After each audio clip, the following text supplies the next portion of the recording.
Después de las declaraciones del felón Juan Manuel Santos en la Comisión de la Verdad, en donde supuestamente fue a exculparse por los falsos positivos que de antemano él ya conocía cuando era ministro de Defensa, quedan claros varios puntos. Lo primero es que este señor Santos es experto en dividir y distorsionar la realidad para lograr sus réditos políticos. Así quedó demostrado cuando descaradamente advierten que él no estaba de acuerdo con el gobierno del expresidente Álvaro Uribe en cómo se debía derrotar a los terroristas de las FARC. En esta intervención lo podemos escuchar diciendo que era imposible acabar con las FARC y que no eran ningunos terroristas. También dejan claro que lo mejor era un sometimiento del Estado, y en su hipocresía y sagacidad este señor siempre guardó silencio y nunca expresó de frente estas ideas maquiavélicas al entonces presidente Álvaro Uribe. Escuchemos.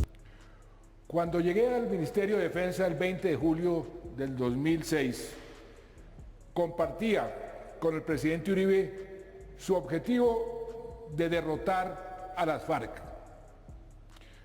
Donde teníamos una diferencia era en el cómo. Si bien el documento de la Política de Defensa y Seguridad Democrática del 2003 dejaba una puerta abierta a la negociación, Uribe en realidad pretendía acabar militarmente a las FARC. Quería una derrota total.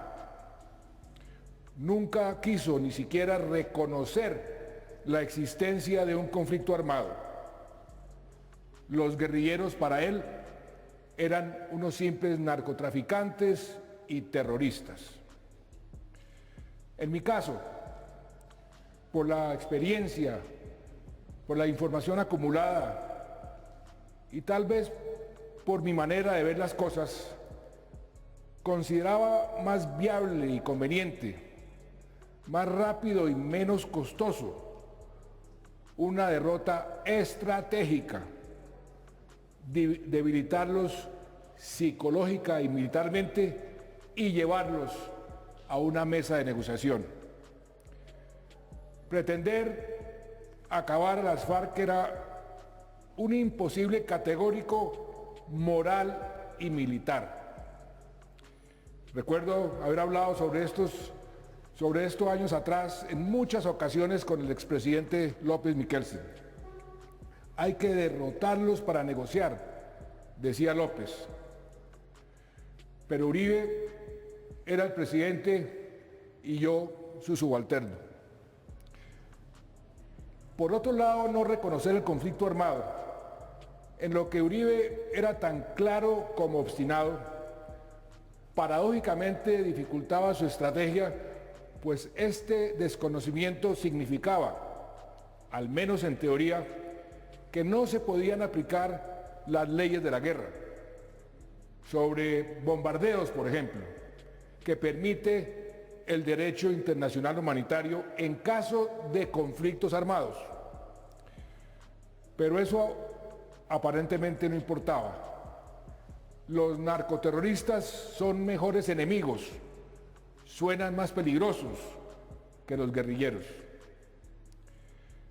El lenguaje y la caracterización o satanización del enemigo siempre ha sido importante en las guerras. En esta intervención, el expresidente Uribe contradice con argumentos a Santos y explica por qué este grupo de las FARC sí es un grupo terrorista y no otra cosa. Pero yo creo que en el lenguaje internacional, en la narrativa internacional, en América Latina especialmente, en Europa y en algunos sectores de los Estados Unidos ha habido un error, los llaman guerrilla. La palabra guerrilla y la palabra conflicto derivaban de unas situaciones latinoamericanas en las cuales unas insurgencias civiles enfrentaban dictaduras. En Colombia ha habido una democracia. Todo el proceso de la FARC se da frente a una democracia que ha vivido siempre en camino de perfeccionarse y que esos sectores armados le revolvieron a eso narcotráfico y terrorismo. Entonces aquí no hablemos de guerrilla, aquí hay un narcoterrorismo contra un Estado democrático. La pregunta que nos hacemos es por qué, si no estaba de acuerdo Santos con las políticas uribistas, ¿cómo fue que aceptó el Ministerio de la Defensa? Ahora sabemos que este señor Santos es muy sagaz y él sabía que si se acercaba al hombre más poderoso de este país como su ministro de la Defensa y dando buenos resultados, incluyendo falsos positivos, se convertiría en su sucesor y así ganaría fácilmente con el apoyo del uribismo la presidencia para el periodo siguiente en el año 2010. Lamentablemente, el expresidente Álvaro Uribe cayó en la trampa y, como él mismo lo afirma, lanzó a este señor Santos a la presidencia sin saber el lamentable error que estaba cometiendo. Escuchemos. Me da una duda. Cuando el señor le pidió el ministerio que lo nombrara, mejor dicho, ¿qué le dijo? ¿Que lo nombrara para qué? ¿Qué méritos tenía? ¿Qué quería? ¿Qué estaba soñando él? La elección de 2006 y le había ido bien a los congresistas que nos apoyaban, porque el gobierno tenía prestigio, el gobierno que yo presidía tenía prestigio. Acababa de ganar yo en primera vuelta por una amplia votación. Todo el señor me visitó, me dijo eso, le dije, lo voy a nombrar ministro de Defensa para que sea presidente. ¿Usted sabía que si lo nombraba ministro de Defensa tenía un chance grandísimo de ser presidente? Porque lo estábamos haciendo bien, Vicky. Ahora sabemos que el objetivo de Santos era llegar al poder para doblegar al Estado colombiano. Además, fue Santos el que fue en busca de los terroristas para ofrecerles una paz con impunidad total, pasando por encima del que fuera. Así lo informaban los noticieros de la época. Negociadores de las FARC revelaron que tienen en su poder una carta que les habría enviado el presidente de Colombia previo a los acercamientos de paz. Dicen que en la misiva Juan Manuel Santos asegura que no hay nada en el proyecto político de las FARC sobre lo que no se pueda dialogar. Desde los llanos del Yarí, el jefe guerrillero Carlos Antonio Lozada aseguró que las FARC cuentan con una herramienta que pronto publicarán, una carta del presidente Santos para iniciar los acercamientos exploratorios. La primera nota que mandó el presidente Santos a las FARC, en uno de sus puntos dice más o menos lo siguiente: estuve mirando la plataforma bolivariana de la propuesta política nuestra y veo, eso lo dice el presidente Santos, veo que allí no hay nada que no se pueda negociar, sobre lo cual no se puede hablar. Les propongo que sobre esa base nos sentemos a conversar. ¿Cómo vamos a decir que no, si es nuestra propuesta?